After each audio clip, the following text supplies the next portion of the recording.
ലോക ഫുട്ബോൾ കണ്ടതിൽ വെച്ച് ഏറ്റവും മികച്ച താരങ്ങളിലൊരാളാണ് അർജന്റീൻ സൂപ്പർ താരമായ ലിയണൽ മെസ്സി.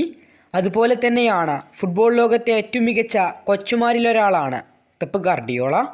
നമുക്കറിയാം, മെസ്സിയുടെ ഏറ്റവും ഇഷ്ടപ്പെട്ട പരിശീലകൻ പെപ്പ് ഗാർഡിയോളയായിരുന്നു. പെപ്പ് ഗാർഡിയോളക്കും ഏറ്റവും മികച്ച താരം എന്നും മെസ്സി ആയിരിക്കും. അദ്ദേഹം പലതവണ ഇത് തുറന്നു പറഞ്ഞിട്ടുണ്ട്.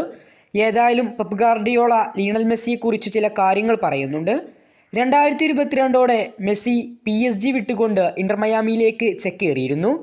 എന്നാൽ ഈ സമയത്ത് സിറ്റി മെസ്സിയെ സൈൻ ചെയ്യുമെന്നുള്ള വാർത്തകളും റൂമറുകളും എല്ലാം ഉണ്ടായിരുന്നെങ്കിലും സിറ്റി സൈൻ ചെയ്തില്ല. എന്തുകൊണ്ടാണ് സിറ്റി മെസ്സിയെ സൈൻ ചെയ്യാത്തതെന്ന് പെപ്പ് ഗാർഡിയോള തുറന്നു പറഞ്ഞു. 2022 വേൾഡ് കപ്പ് നേടിയതോടുകൂടി തന്നെ ലിയോ മെസ്സി സത്യത്തിൽ ഫുട്ബോൾ ഫിനിഷ് ചെയ്തിരുന്നു. നിലവിൽ അദ്ദേഹം എൻജോയ്മെൻറ്റിനു വേണ്ടിയാണ് ഇപ്പോൾ ഫുട്ബോൾ കളിച്ചുകൊണ്ടിരിക്കുന്നത്. ബാക്കിയൊന്നിനെക്കുറിച്ചും അദ്ദേഹം കെയർ ചെയ്യുന്നില്ല. മെസ്സിക്കിനി ഒന്നും തന്നെ തെളിയിക്കാനില്ലെന്ന് എല്ലാവർക്കും അറിയാം. നിലവിൽ തൻ്റെ ഒപ്പം കളിക്കുന്നവരുടെ ആത്മവിശ്വാസം വർദ്ധിപ്പിക്കുക എന്ന മിഷനിലാണ് മെസ്സി ഇപ്പോഴുള്ളത്. ഞാൻ പരിശീലിപ്പിച്ച ഏറ്റവും മികച്ച താരം മെസ്സിയാണ്.